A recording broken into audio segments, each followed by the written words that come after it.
Господи, именем Иисуса, мы смираем себя в Твою крепкую руку. Когда мы смираемся, мы обнаруживаем, что у Тебя рука крепкая. Потому что Твоя крепость выявляется и высвобождается для тех, которые способны смиряться под этой рукой. Господь, мы смираемся под Твоей крепкой рукой, пускай Твоя крепость покрывает нас. Господь, покрой нас Твоей башней. Именем Иисуса, Твоей крепости ограждай нас. Крепости Твоей мудрости, крепости Твоей любви, крепости Твоей власти, крепости Твоей силы. Именем Иисуса проговори нам, Дух живого Бога. Благодарим, что Ты это делаешь. Тебе слава, сила, держава во веки веков. Аминь. Кто помнит, о чем я сказал, я буду сегодня проповедовать? Подвиги мудрости. Подвиги мудрости. Мы вернемся к Иову, откуда мы начали, откуда мы закончили вчера. Иов, 28 глава. Иов, 28 глава. Хочу помолиться за человека, у кого проблема в груди. Если вы там в зале, у вас проблема в груди, положите руку на себя, Господь прикасается к вам. Я хочу, чтобы мы читали сегодня с 1 стиха. 28 глава, с 1 по 11 стихи. Опять пастор Владимир. Я знаю, что Виктор. Я его всегда зову Владимир, потому что он берет это горе. Он князь Владимир. Надо быть на Владимиром. 28 глава. С 1 по... Так. У серебра есть источные жилы, и у золота место, где его плавят. Железо получается из земли, из камня выплавляется медь. Человек полагает предел тьме и тщательно разыскивает камень во мраке и тени смертной. Вырывают рудокопный колодец в местах, забытых ногою. Спускаются вглубь, висят и изыблются вдали от людей. Земля, на которой вырастает хлеб, внутри изрыта как бы огнем. Камни ее — место сапфира, и в ней песчинки золота. Стези туда не знает хищная птица, и не видел ее глаз коршуна. И не видал ее глаз коршуна. Не попирали ее скимны, и не ходил по ней шакал. На гранит налагает он руку свою, с корнем опрокидывает горы. В скалах просекает каналы, и все драгоценное видит глаз его. Останавливает течение потоков, и сокровенное выносит на свет. Но где премудрость обретается, и где место разума? Я хочу вам сказать, что русский перевод, они что-то добавили в этом местописании. Нездоровое. Да, совсем нездоровое. Но я знаю, что вы все в курсе, что всякий раз, когда курсивом пишется, что это не было в Библии. Вы все в курсе, да? Когда курсивом что-то пишется в Библии, это значит, что это добавлено переводчиками или авторами. Поэтому они предполагают, что это о чем речь.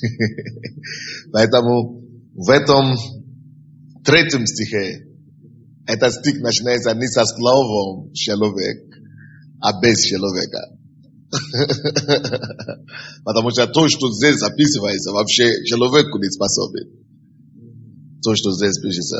Здесь пишется не о человеке. Здесь пишется, не знаем о чем, в 12 стихе о чем? Но где премудрость? Речь идет о премудрости. Итак, с 1 стиха тогда, с этим пониманием, давайте будем еще раз читать.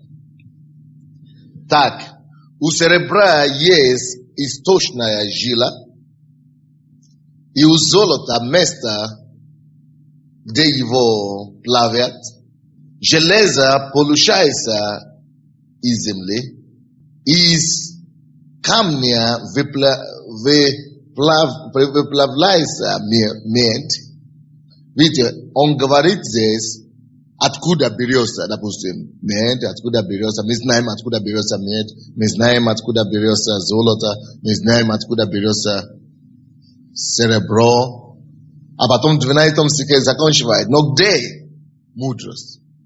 Видите, что это одна мысль продолжается. Вы понимаете, о чем речь?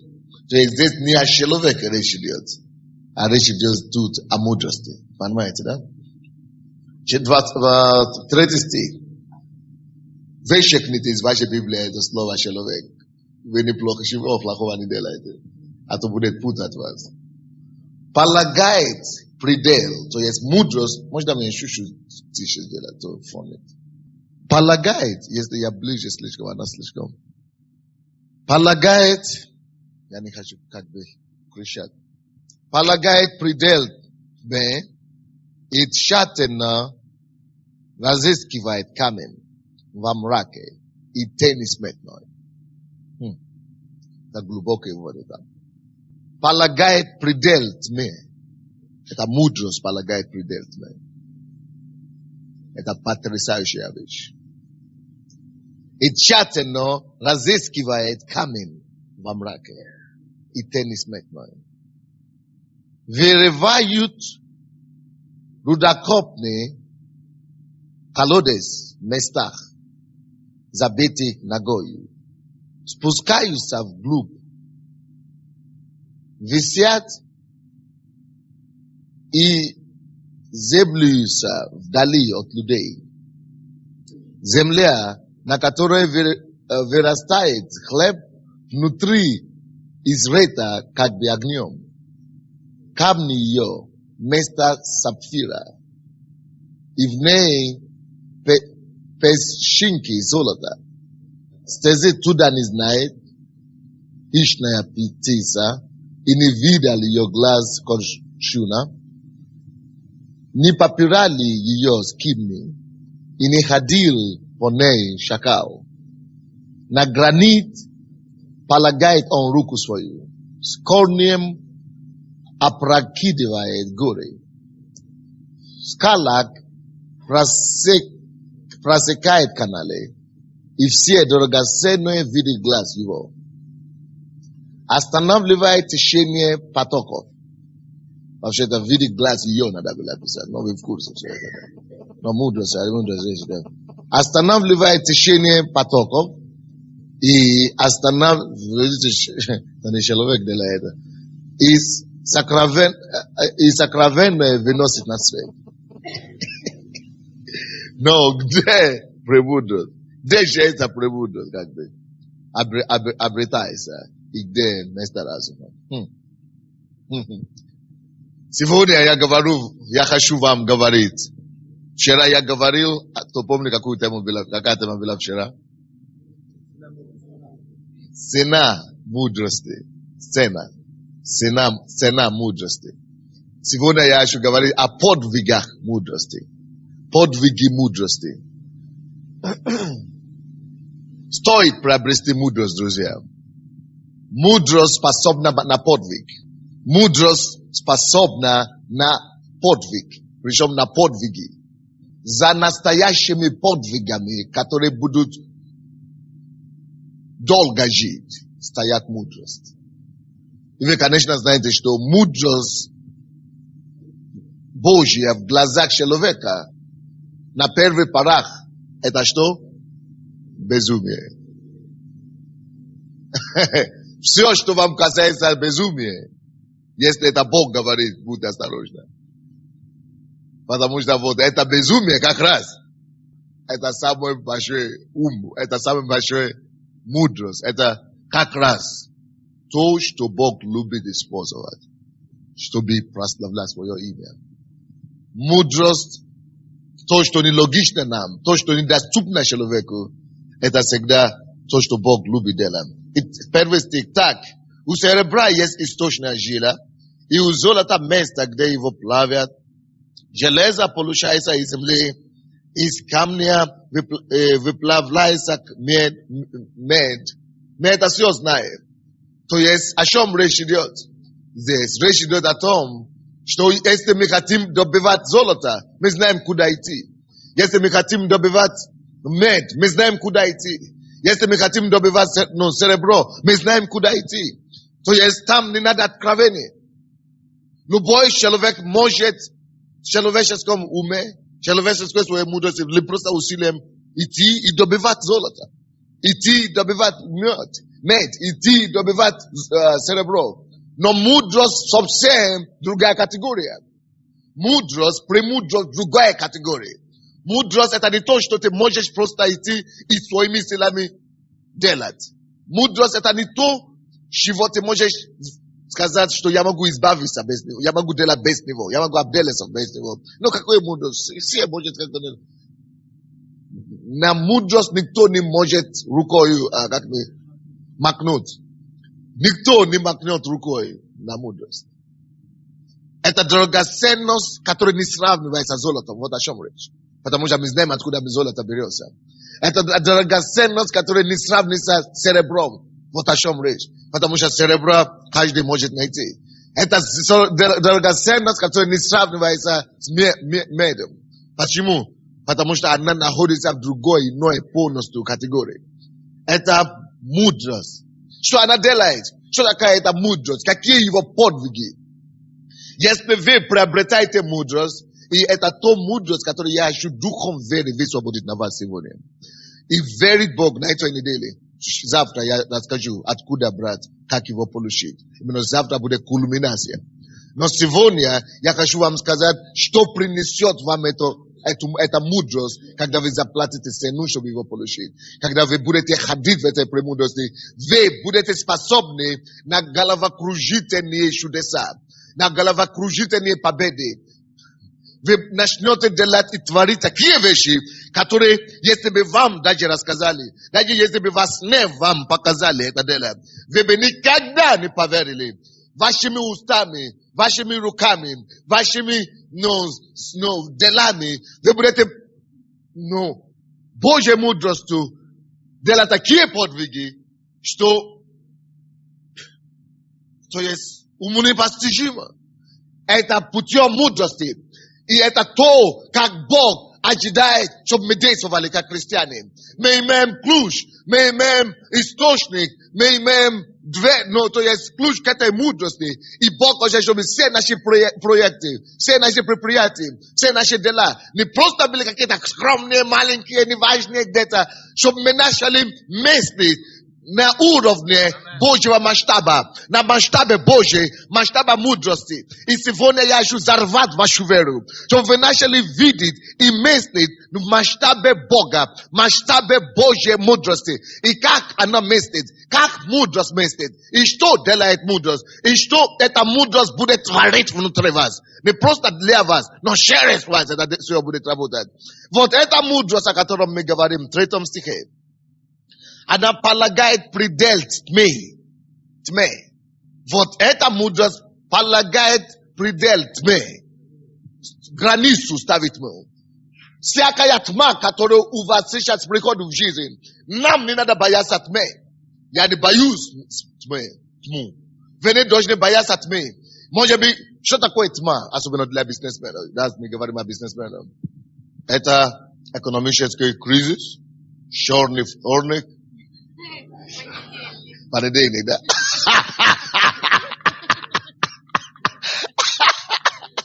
Да, и вторник бывает, потому что в Руси, оказывается, так назвали, черный вторник. Вторник они так назвали, потому что однажды, 2-3 года тому назад, именно во вторнике у них произошла обвал финансов. Поэтому, это финансовый крах. Короче, тьма. Ну, вы знаете, что такое тьма? Это безысходность, это крах, это, допустим, банкротство какое-то, это какой-то день, когда налоговые налетают, допустим. Или это когда ты обнаружишь, что у тебя вдруг уже ничего нет. Что ты бил все, и ты имел все, и у тебя все уже нет. Алло, когда такие времена наступают, Бог говорит нам, что когда премудрость на месте, друзья, что премудрость может ставить границы, пределы любой тьмы. От тьмы черного вторника или понедельника.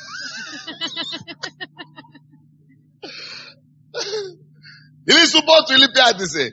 Lubatul. Mudro stavit predelit me. Вот о чем речь. Что это значит? Бог находит дорогу, решение для того, чтобы выйти, чтобы остановить эту катастрофу. Любое время премудрость Божья всегда находит дорогу в тьме. И мудрость Божья способна останавливать любую тьму. И чтобы вы знали это. Просто чтобы вы знали это. Чтобы вы знали это, что премудрость Божья в вас. Вы принимаете Божью мудрость, вы действуете Божьей мудрости, и вы можете работать спокойно. Потому что я знаю, что бы ни случилось, Бог найдет дорогу. То я не в расстройстве. Я не в замешательстве, что меня уволили с работы, допустим, или что там еще там бывает.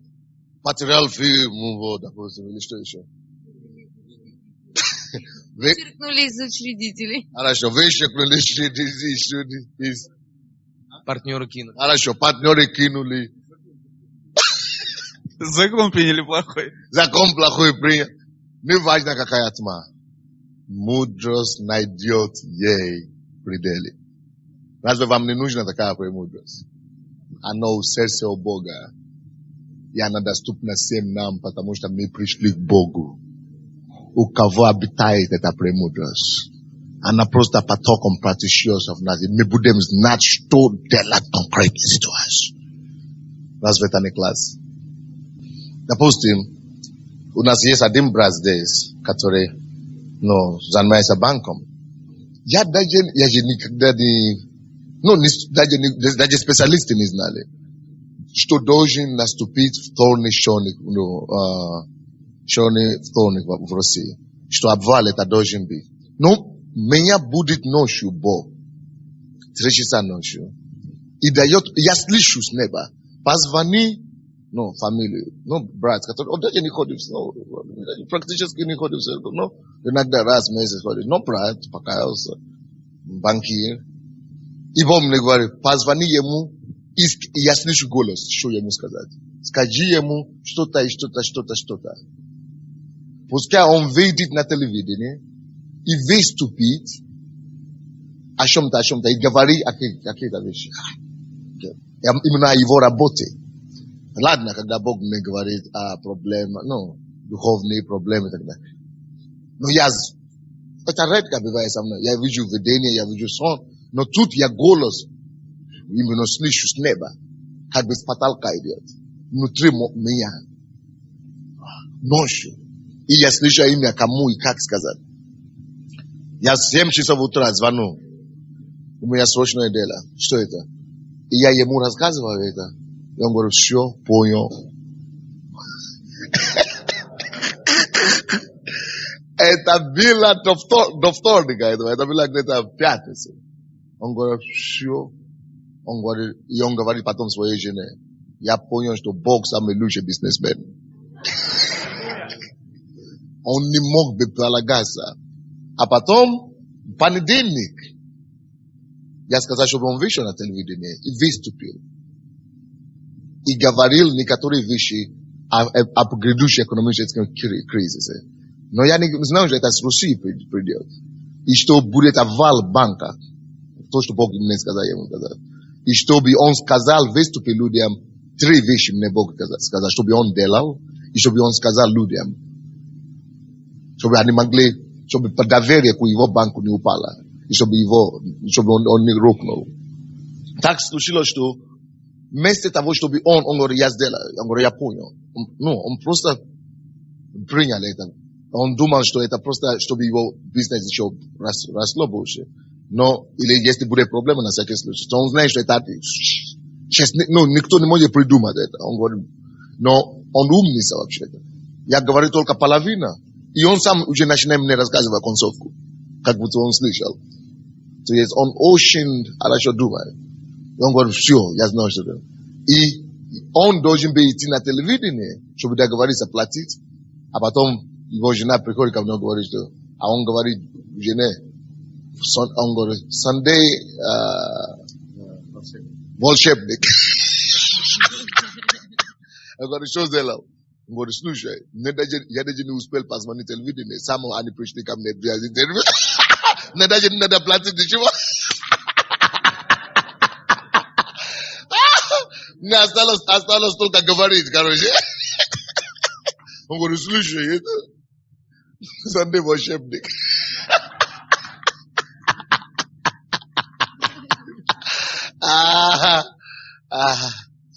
Не волшебник. А человек Божий, наверное. Но то есть шок был. Но он не знает, как это описать. И он это говорил. И во вторник происходит это дело. Показали его 4 раза. Но он потерял кое-что. То, что у него было в России и так далее. Но здесь, его это самое, устоял, наоборот, после этого он поднимался. Он мне потом сказал, что 1,5 раза больше увеличивалось его все. Особенно, когда все другие побольше банки рухнули. Бог знает, как ставить пределы любой тьме. Только полагайтесь на него.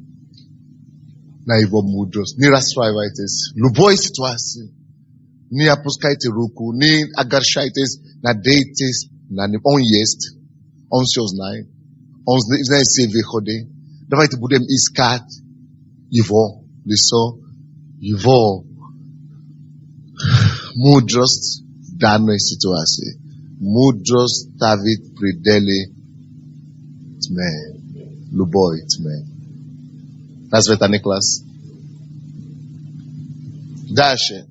Полагая предел тьме и тщательно разыскивает камень во мраке и теннисметно. Это потрясающее откровение. Вы не поверите. Вы даже себя не представляете. Когда я считаю это, вы знаете, если честно, я 10 лет верующий был, или 15, я считал эти места, я просто припрыгивал, и бежал дальше, короче, ничего не понятно, и зачем тратить время.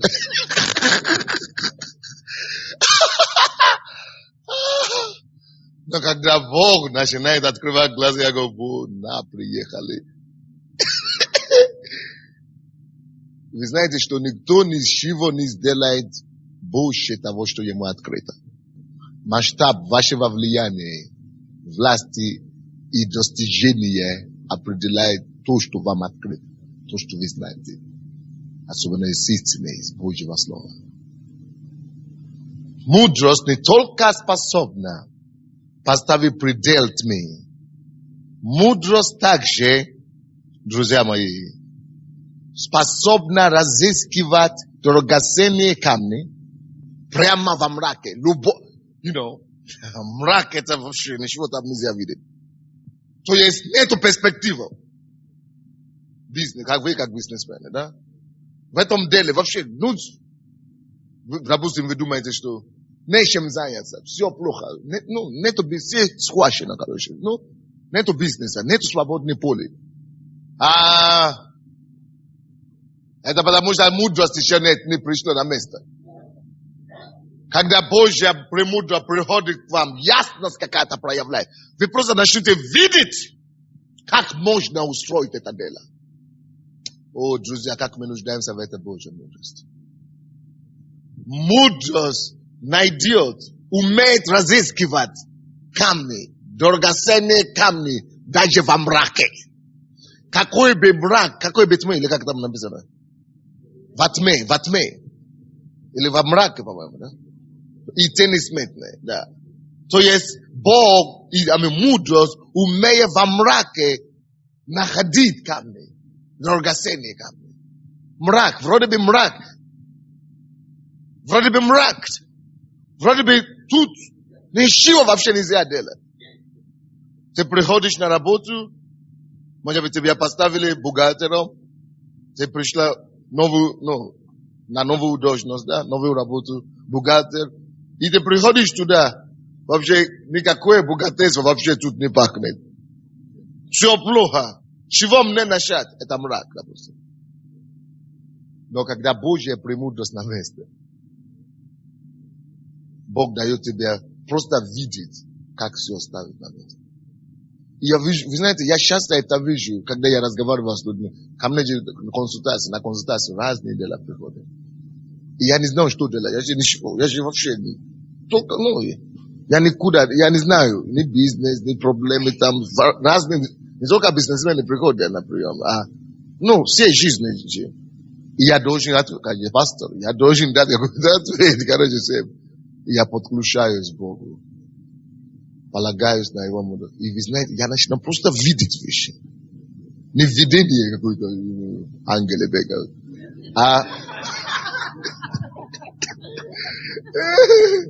Понимание приходит, ясность. Поэтому вы не начнете думать, искать какие-то откровения, что есть что-то ангелы летают. То есть ясность приходит, короче. Просто видно. Просто начни видеть все, что делать и как делать. Потому что вы начинаете, некоторые из вас думаете, что, это потому что пастор такой духовный. Не надо быть духовным, чтобы видеть ангелов. Вообще, не вижу эти ангелов никогда. Просто как есть. Вот так и Бог. Как вы способны, как вы есть, так Бог будет выдавать до вас вообще-то. Так Он будет вам открывать. Как вы способны принимать, так Он вам будет на вашем уровне. Но Божья премудрость, когда она действует в вас, даже самый ужасный мрак, допустим, бухгалтер пришел и ничего там не устройства никакого. Бог. Просто ты начнешь знать, что делать по бухгалтеру. Как чтобы все в порядке стало. Или, допустим, вы безработный. Кто еще не оказался безработным, то не знаешь, какой это мрак вообще-то. Но кто уже оказался на позиции безработного в протяжении больше 2 лет, что ты сделал все, что можно делать, и ты не мог найти работу, то знаешь, такой мрак вообще. Все вокруг тебя начинается просто как бы закрытые двери, просто стена. Вот, даже в этом положении, может быть, кто-то даже находится в этом положении сейчас. Даже в подобном положении, когда вроде бы все стена, мрак, нет выхода. Алло! Поэтому мы верующие. Просто успокойся. Ищи Божью мудрость в данной ситуации. Когда его премудрость наступает, это мрак превращается во свет. Свет. Просто тебе понятно все. Как идти, как шагать, куда и что. Цена золота, цена мудрости дороже, чем золото. Нету цены ему. Нету цены мудрости. Цена мудрости дороже серебро. Дороже меда. Мы знаем, как добывать серебро. Мы знаем, как найти плавить серебро. Как найти, добывать золото. И так далее. Но мудрость это в другой категории. Вот почему 1 и 2 стихи так начали. Мудрость найдет вам в любом мраке. Не просто выход, но еще и найдет драгоценные камни. Камни. Это то, что ты, из чего ты еще состоишься. Вот в чем дело. Из чего ты еще состоишься вообще-то. Вообще-то на что еще жить и подниматься. В общем дело. А это вся мудрость у Бога есть. Поэтому не просто молитесь, просто как абстрактно, как мы молимся. Лишь бы вся крыша. Нет. Давайте будем искать Божью мудрость. Не просто читайте Библию, как это просто лишь бы закончить план, выполнить план на день. Давайте будем искать Божью мудрость в Библии. И вы начнете, что жизнь начинается быть дешевой для вас. Просто и успех, и подвиги, просто дешевой, легко. И все наоборот расстраиваются и думают, что ты должен расстраиваться с ними. А ты смеешься. И люди тебя не могут понять вообще, что. Потому что ты упираешься и ходишь в другом измерении. Как я ревную за то, чтобы мы все были такие. И там, в этом стихе еще написано, даже в смертной тени, или как там написано? Тени смертной, он находит камни, не только во мраке, и даже в тени смертной. Что такое тень смертная? Это опасность смерти. Тень смерти. Тень смертная. Вы помните, когда псалма Давид говорит, что даже когда я прохожу через тень смерти, долины смерти, тень смерти, ты со мной, ты успокаиваешь меня. То есть, даже когда смертной ситуации, или смертной ситуации, по-русски? Смертельная. Он уже как я говорит. Русский тоже уже говорит смертной. Я знаю, что-то там неладно. Смертельно, оказывается.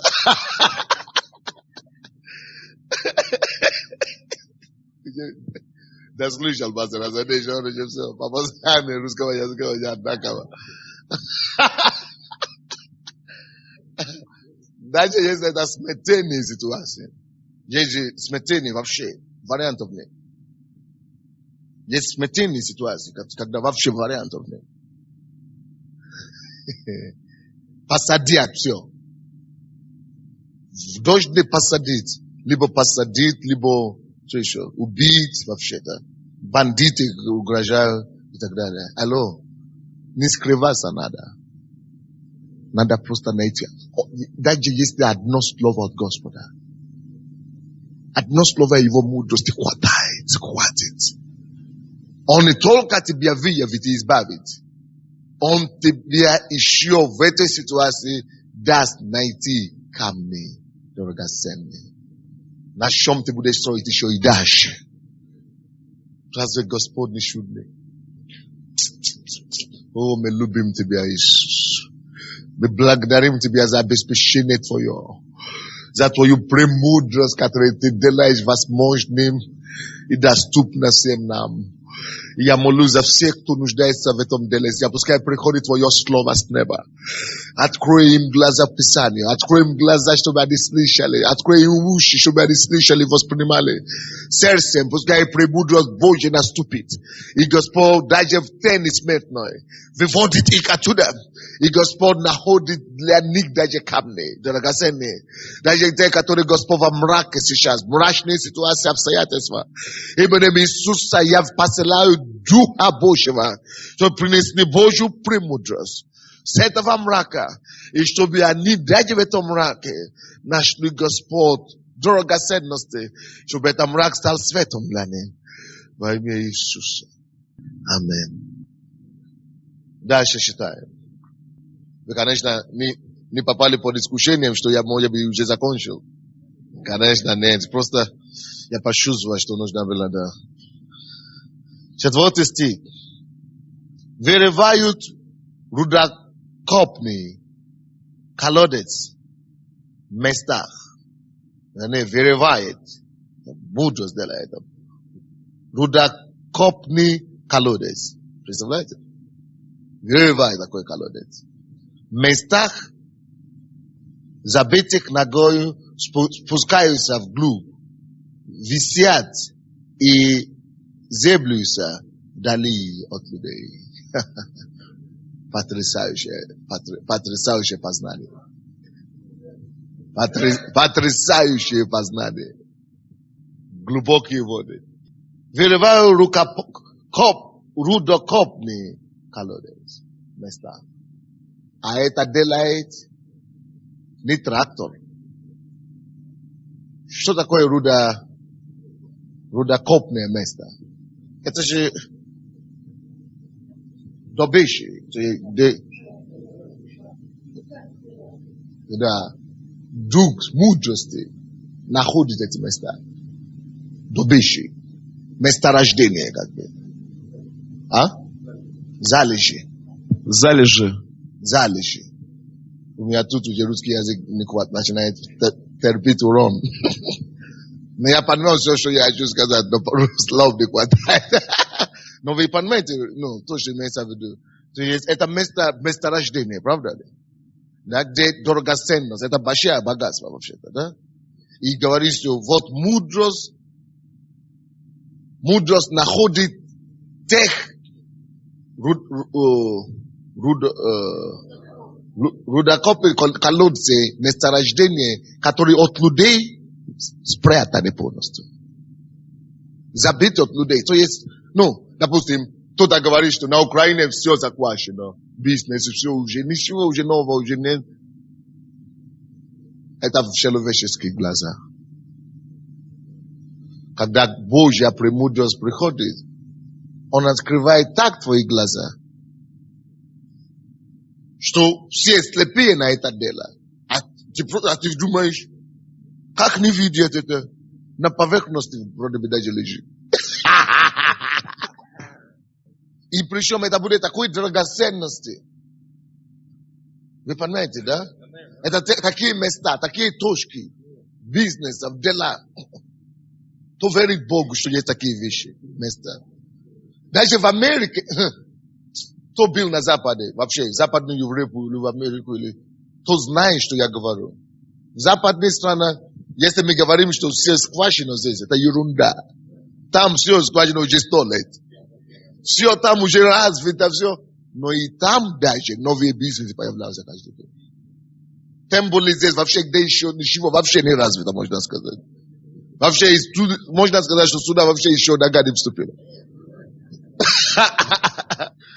Но даже не в этом деле сейчас. Дело в том, какой Бог тебе откроет, какой мудрость находит для тебя пространство. Какие места дух мудрости тебя приводит. Пастор, считай этот стих и помоги мне по-русски объяснить его полностью, что как ты понял это откровение.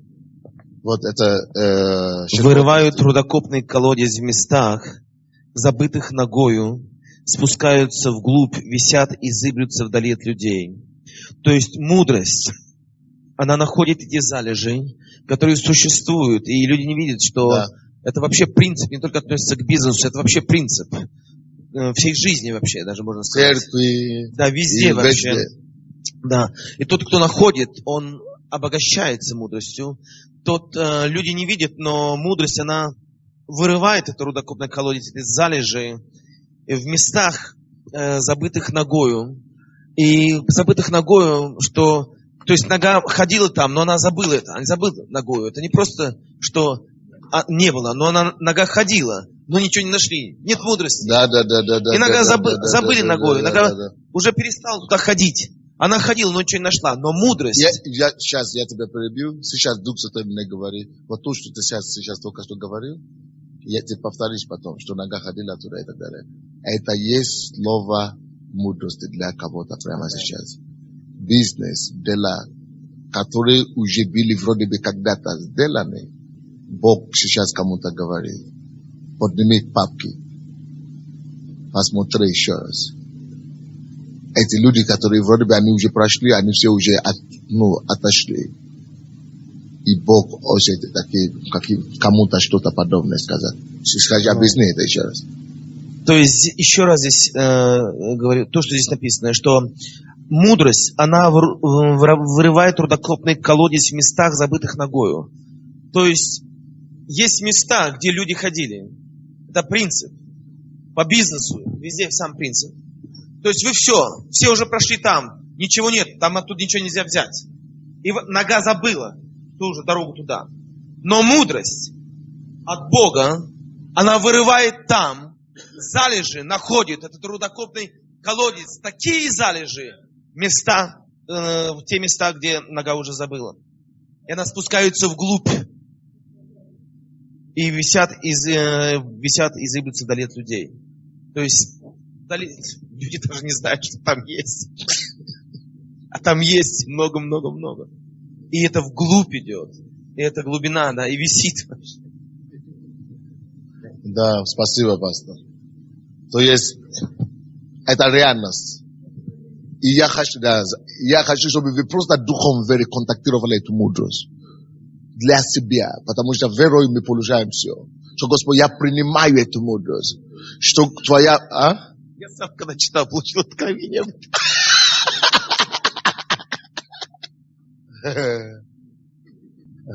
Дух мудрости здесь. И просто контактируйте с этим верой, что, Господь, я хожу в этом. Я принимаю это для себя. Я принимаю это помазание для себя. То, что люди уже говорили, уже обманули руку, что, там ничего уже нет. Все уже вылезли. Все уже, Все уже вынесли, ничего нет. Бог начинает вам показывать такие железы,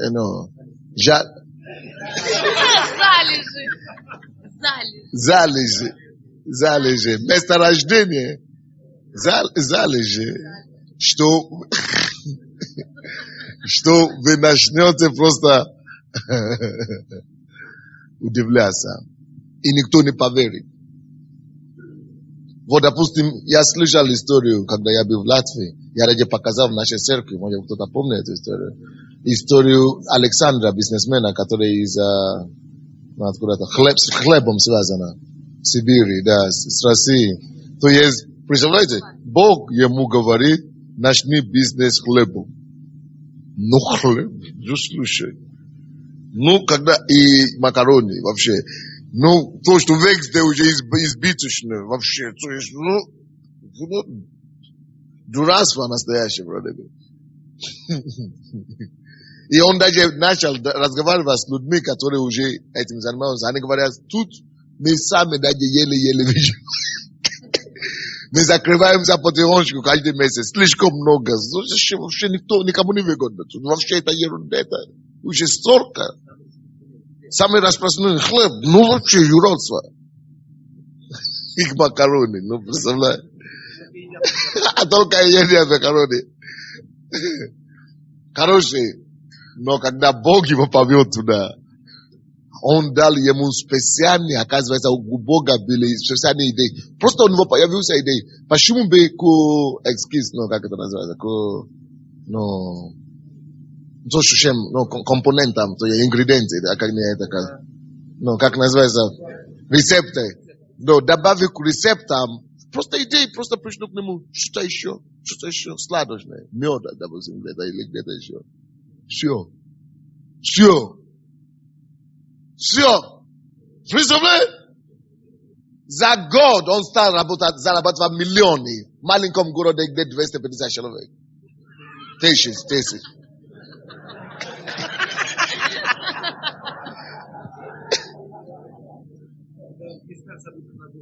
Это в местах забытых ногой. Как раз вот то, что пастор привел примеры.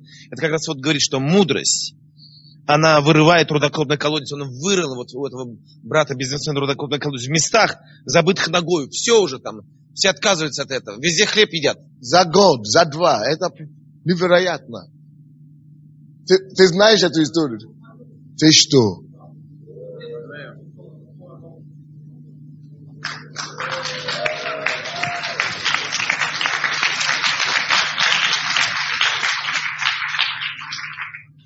Это для нас все возможно. Это один Бог, это одна мудрость.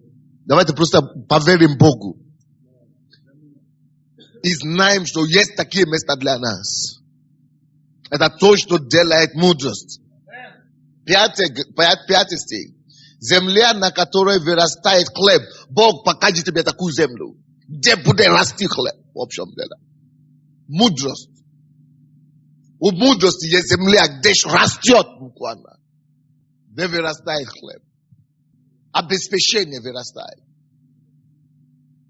Но видите, проблема еще у христиан бывает такое, что мы просто слишком ленивые.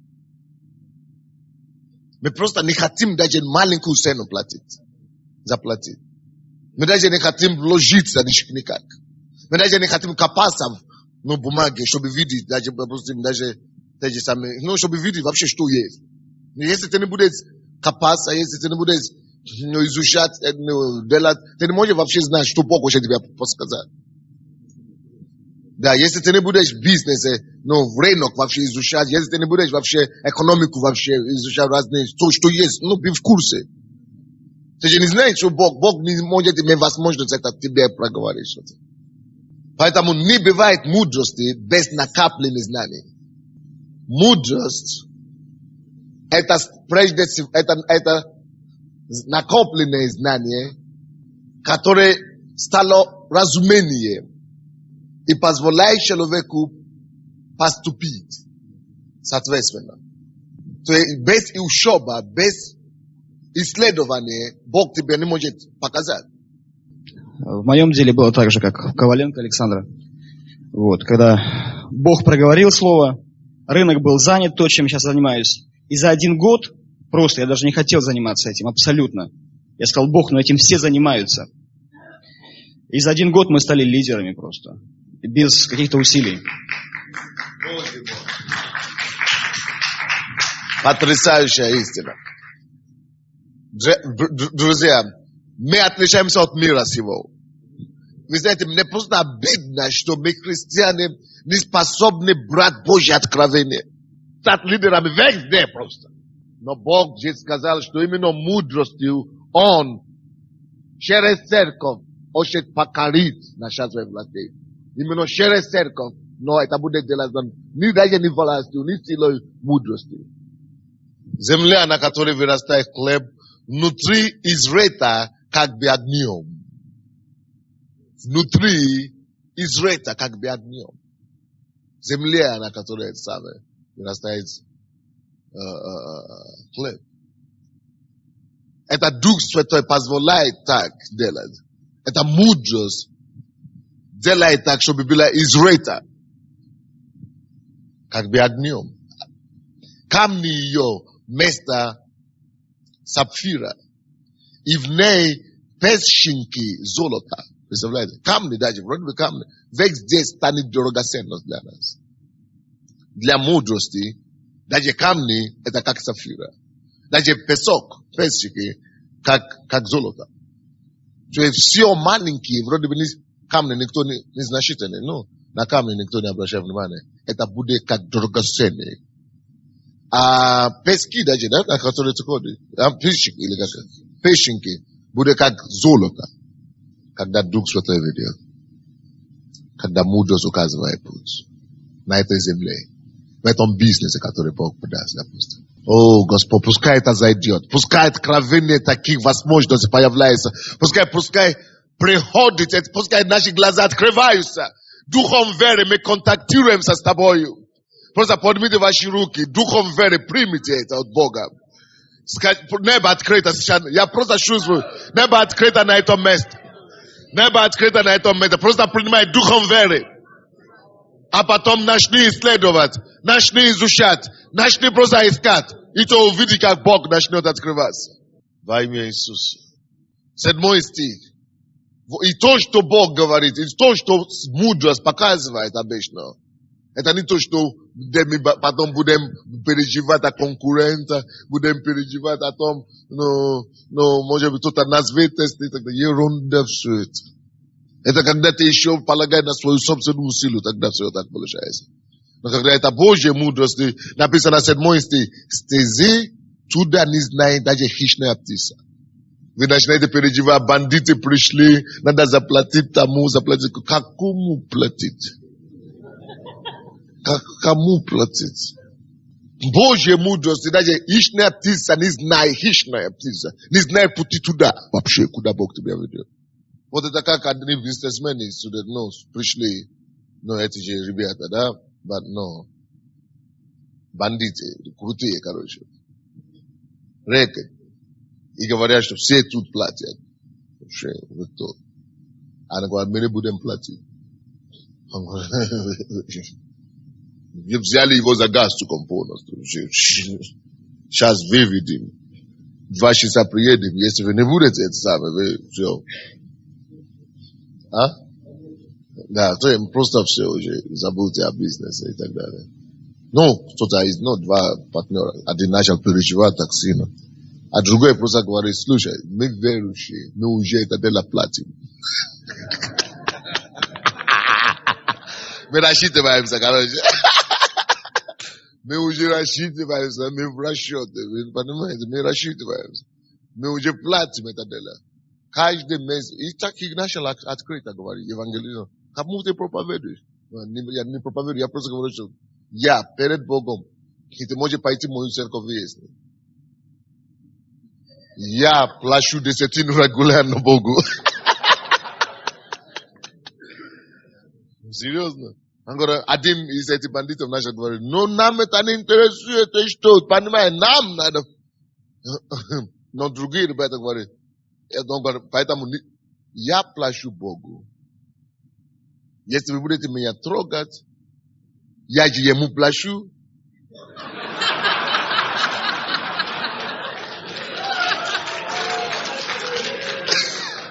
Они знают законы. Они знают, оказывается, что никто не так и работает. Если ты уже платишь какому-то, который круче их, другой уже не имеет права подойти. Оказывается, у них один закон. Я не говорю, что но мы выясним. Если ты правду говоришь или нет, мы все равно найдем. Все равно найдем.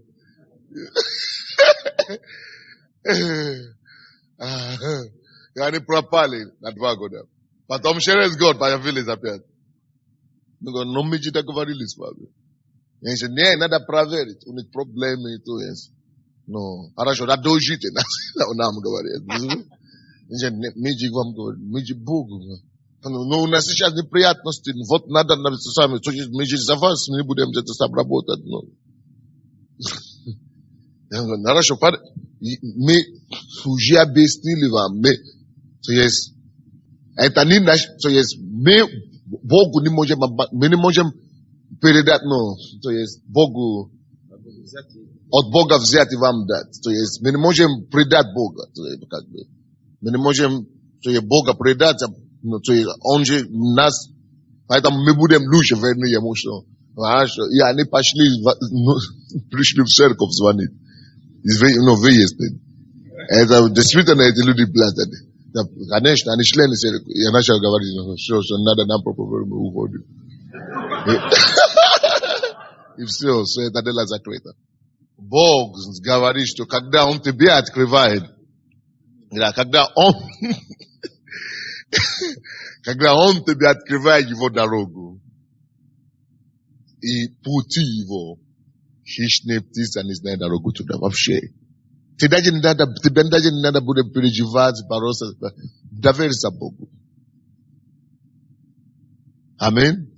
Не только такая птица. Здесь тоже пишется, 7 стих. Но стези туда не знает хищная птица. И не видел ее глаз коршуна. Коршуна. Что такое коршуна? Коршуна. Это тоже хищная птица, но который все видит вообще-то. Сверху все видит. Поэтому тут речь уже не просто идет о бандитах. Здесь речь уже идет о тех, которые все схватывают. Не только крыши, контролируют. Они все бизнес. Все возможности бизнеса, они первые видят. Сверху они все видят. Все возможности, любой дверь, которая открывается в любой сфере. Вроде бы, коршуны везде, они все видят. Не может быть такое. А Бог делает так, что они даже не видят то, что Бог тебе открывает. Поэтому не бойся, когда Бог тебе открывает, когда это Бог тебе открыл, не переживай за коршун, не переживай за хищные птицы. Бог тебе открыл, значит это твое. Бог это сохранил для тебя. Так чудный Бог, правда. Не попирали ее скимны и не ходили по ней шакали. Это дикие животные, которые разрушают все это дело. Всякий разрушитель есть бизнес, вы это знаете. Но когда Дух Святой, когда вы ведете его по мудрости Божией, Бог знает, как просто увести в сторону скимны и шакали. Просто увести в сторону. Божья мудрость просто избавляет от шакала. Избавляет от скимна. Они не могут ходить по этим местам. Потому что они сберегаются Божьей мудрости. Кто-нибудь слышит меня? На гранит налагает он руку свою. Это самое потрясающее для меня. Мудрость налагает руку на гранит. Можете такое представить? Мудрость. То есть никто не смеет это делать вообще. Ничего просто так не может. Но мудрость Божьей, Бог будет вести вас, чтобы любое дело, даже то, что люди говорят, самое опасное, или самое трудное, непробивное, когда вы знаете, что Бог ведет, Божья милость действует в вас, вы можете, просто какая бы крепость не была. крепкий. Гранит, он очень крепкий. Один из камней, мы знаем все это. Но то, что здесь написано, мудрость налагает руку на гранит. То есть гранит даже разрушается. Какая бы крепость ни стояла, из чего бы это бы не было сделано, мудрость, она разрушает и пробивает, и проходит, и с корнем опрокидывает деревья. Какие бы гиганты деревья не были, но мудрость, она с корнем вырывает, такую имеет силу. Причем не просто гранит, но берет и то есть разбирается с гранитом полностью. То есть и не только гранитом мудрость. То есть какая бы ни была тяжелая бизнес, тяжелая, я не могу, я не потяну, я высшее образование. Это не твоя проблема. Ищи Божью премудрость. И Бог тебе будет просто показывать, как это делать. Вести. И еще опровергай, это самая потрясающая вещь. Опрокидывает горы с корнем. Горы. Это же невозможно. Прикиньте, да? Горы опрокидывает с корнем. Горы, это то есть, даже здание никто не может это делать. Это вот подвиги мудрости. Вот почему я называю это все подвиги мудрости. Это подвиг. Это конкретно подвиг, короче. Это то есть, что подвиг Второй мировой войны, Великой Отечественной войны, когда один самолет, сбивал там по 400 и так далее. Это подвиг. Мудрость будет совершать подвиги в вашей жизни, друзья. Это мудрость способна на подвиги. Так что для других людей это будет сумасшествие какое-то, невозможное. А для вас это будет просто как норма.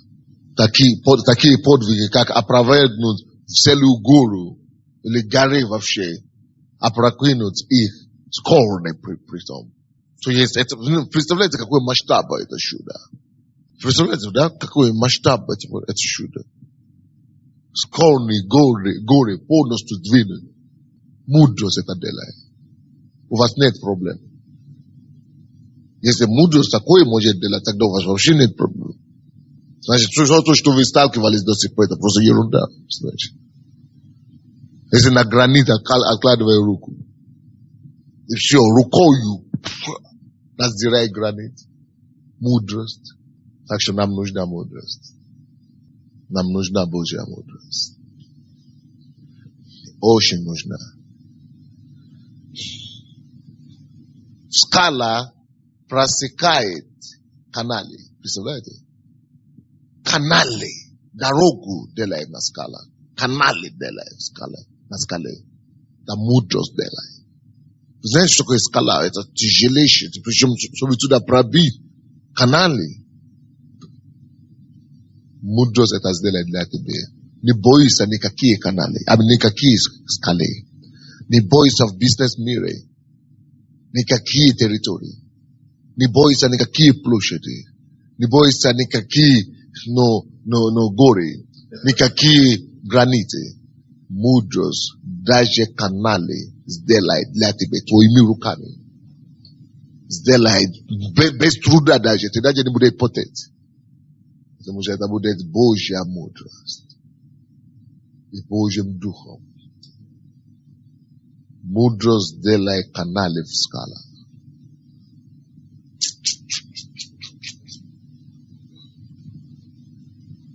Знаете, куда Бог нас выводит?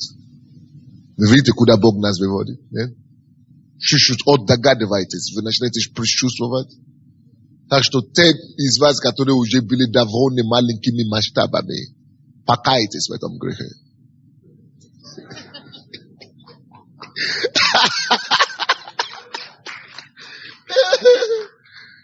Те из вас, которые через самосожаление, то есть саможалобы, самосожаление и самооплакивание уже чуть-чуть не похоронили всякие возможности вашей надежды на вообще какого-то успеха. Восстаньте из праха и поверьте Богу, что все возможно нашему Богу. И Он дает нам Его мудрость для этой цели. Разве это не так? Скала просекивает каналы. И все драгоценные видит глаз Его. Это одна из самых лучших качеств мудрости. Мудрость видит. Давайте положим руку на свои глаза. Духовный, это прообраз духовного глаза. Речь идет о духовных глазах. Но это прообраз наших духовных глаза. Скажите к Богу со мной: Господь, я верую, умоляю Тебя, открой мои глаза, дай мне начинать видеть. Во имя Иисуса Христа. Аминь. Очень важное дело. Все драгоценное видеть глаза Его. Когда вы перестали видеть драгоценное в бизнесе, но новые перспективы, у вас проблема. Значит, мудрость где-то не хватает. Способность видеть – это начало всякого успеха. Написано, что бедного и богатого создал Бог. Но разница между ними, что богатый видит глаза. Разница между ними глаза. Это то же самое, это очень важное место Писания, пастор сказал. Это не просто по бизнесу там драгоценное изничтожено, то есть из грязи, то есть все, что может Бог извлечь. Но это касается еще людей. У вас есть, вы бизнесмен, у вас есть люди.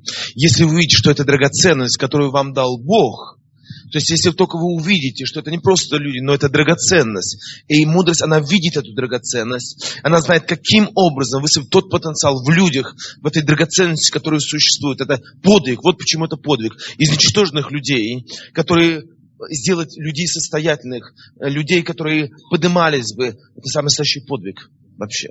Абсолютно верно. Способность видеть. Можете ли вы видеть? Я создаю, я караю себя, я мучаю себя, я пущу, я молю, я что угодно делаю, когда я перестаю видеть проблемы, которые нужно решать. Видеть, это же проблему надо сначала видеть. Что это бизнес, что такое бизнес? Это проблему, куда ты приносишь ответ. Поэтому как пастор, как только что у меня перестает быть проблемы в церкви, не проблемы, что люди дерутся между собой, а что нужно решать в обществе. Тогда я знаю, что я пропал. Получается, что я попадаю в рутину. Не дай Бог. Я должен видеть что-то, что нужно решать. Что-то новое, что нужно строить. Я постоянно созидаю новое. Мудрость видеть. Мудрость видеть. Мудрость видеть. Мудрость видеть. Поэтому я всегда встречаю людей. Как у тебя делать? Чем ты занимаешься? Я вижу что-то в нем. Он может что-то делать. Он еще этого не делает. Я говорю ему какое-то слово ободрение. Я его выталкивал вперед. Давай пойдем со мной. Давай, расскажи мне, что ты делаешь? Какое? Я вижу что-то постоянно. Я должен что-то видеть. Все, кого Бог поднял в Библии, это только потому, что они могли видеть. Бог не мог никого поднять. Бог не может никого поднять, пока он сначала не даст им видеть. Несмотря на все обетования, которые Бог дал. Открой Бытие 15. Несмотря по 5 стихи. Несмотря на все обетования, которые Господь дал Аврааму. Что я сделаю и умножу тебя. Я сделаю тебе потомки и так далее. Возьми микрофон. Все это дело. После сих происшествий было слово Господа к Аврааму в видении и сказано: не бойся, Авраам, я твой щит, награда твоя весьма велика. Авраам сказал: владыка Господи, что ты дашь мне? Я остаюсь бездетным, распорядитель в доме моем этот Елиезер из Дамаска. И сказал Авраам: вот, ты не дал мне потомство, и вот домочадец мой, наследник мой. Вот, послушайте. Вот то, что он видел до сих пор. Авраам. Авраам видел до сих пор только проблему, не устройство, Рабину и Измаил. И он не видел обетование Божие. Он не видел перспективу. Это проблема. Слушайте, у мудрости есть два крылья.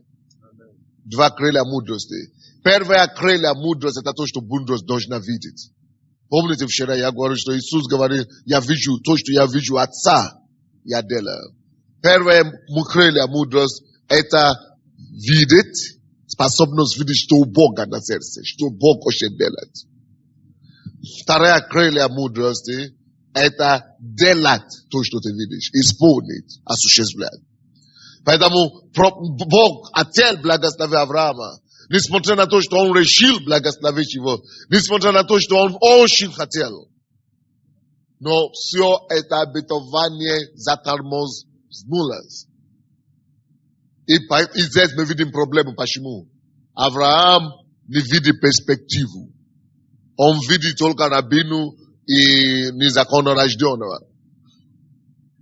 И Бог говорит ему, что пока ты видишь это все ерунду, я тебе не могу поднимать. Ты видишь только проблему. Это проблема многих из вас.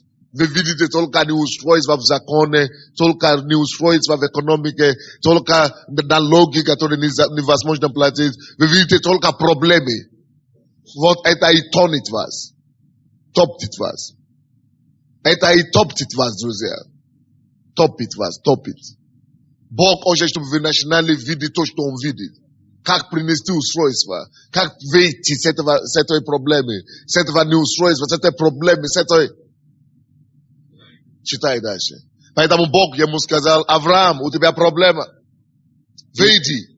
И было слово Господа к нему, и сказано: не будет он твоим наследником, но тот, кто произойдет из чресл твоих, будет твоим наследником. И вывел его вон, и сказал: посмотри на небо, и сосчитай звезды, если ты можешь счесть их.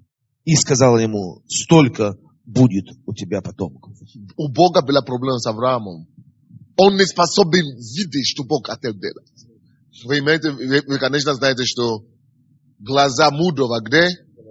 В голове его. Поэтому, когда Бог говорит, что видит, не имеется в виду, что видит физически. Поэтому он хотел, чтобы он видел в разуме. Картины, чтобы у него появилась в голове его. Понимаете меня? Но потому что Авраам не способен, он не мог видеть в голове его. Никак. Он видит этого Измаила и все. Бог-то хотел ему помочь. И говорит: хорошо, давай. И чтобы просто ему как-то спасать положение, он вывел его наружу. Он говорит: хорошо, выйди из комнаты тогда. Выйди из квартиры полностью. Он вывел его из шатера. Он говорит: ты где вечером? Там как раз была полная звезда на небе. Посмотрите на небе. То есть Бог физически нарисовал ему через физическое видимое картину разуме. Он говорит: посмотри, если ты можешь сосчитать сколько звезд. Он говорит: конечно, когда в жизни. Он говорит: молодец. Он понял. Вот как ты не можешь все это сосчитать, так будет у тебя потомков. Он теперь уже может представить в голове. А я же не могу, столько. Я уже вижу, столько, как звезд. Он уже себя представляет. Вот сколько у меня будет благословен. Значит, у меня точно будет. Поэтому Бог часто дает нам видение. Поэтому Бог часто дает нам слово от Господа. Когда Бог дает нам слово от Господа, этим самым Он создает в нашей голове картины. Он хочет, чтобы мы что-то видели. Допустим, когда Бог тебе дает пророчество, ты будешь миллионером. Ты знаешь, что это от Бога. Этим самым, зачем Бог тебе даст пророчество? Чтобы у тебя могла быть картина в голове. Глаза мудрого в голове его. Пока ты не увидишь, ты не осуществишься, не сбудется. Только то, что ты можешь видеть, сбудется. Поэтому Бог часто дает нам слово пророчества. Или через проповедь, или через откровение, или через сон, или через разные способы. Чтобы мы могли начинать создавать, видеть, видимое в глаза свои, в голове своей. Картины, то, что ты видишь. Поэтому человек, кто не видит ничего, свое будущее, то и не дойдет туда. Случайного ничего просто так не придет. Поэтому видите перспективы вашей фирмы. Что вы видите его. Бог поможет вам. Мудрость видеть. Мудрость позволяет вам рисовать то, что будет. И как оно будет. Если это даже катастрофа сейчас, даже если это тьма сейчас, мудрость способна вырисовать, вы начнете видеть выход. Вы увидите. Пускай открывается у вас эта возможность, эту благодать, эту Божье помазание. Пускай помазание видит, приходит к вам. Именем Иисуса Христа. Видит выход там, где нету выхода. Видит дорогу там, где нету дороги. Видит каналы прямо на скале. Видит свет во тьме. Видит во мраке драгоценность. Пускай начнет видеть. В глаза ваши, в голове вашей. Посмотрите еще другое место Писания. Бытие. 13 глава, 14 стиха.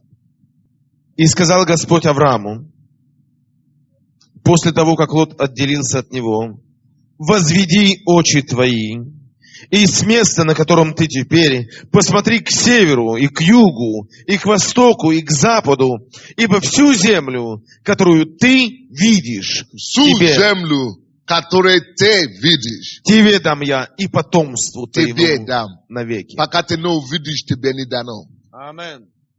Все, что ты видишь, тебе дано. Все то, что ты способна видеть в твоем бизнесе, в твоем деле, это то, что Бог хочет тебе дать. Посмотри на север. Посмотри на запад. Ты должен смотреть, ты должен видеть, ты должен видеть. Если вы видите, в Украине говорите, ничего здесь никогда не получится. Так и будет. То, что ты видишь, то и получаешь. Два крылья мудрости. Ты должен сначала видеть. То, что ты видишь, то дано тебе.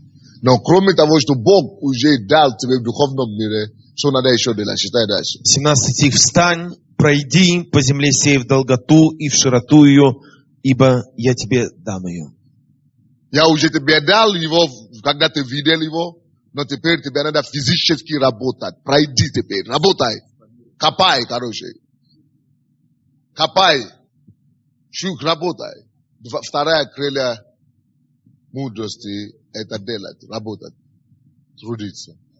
11 стих, Иов 28:11. Да, 28:11. Мудрость останавливает течение потоков. Не бойтесь течения потоков. Божья мудрость остановит их. Так? И сокровенное выносит на свет. Мудрость выносит сокровенное на свет. Поэтому вы должны видеть, чтобы вынести его на свет.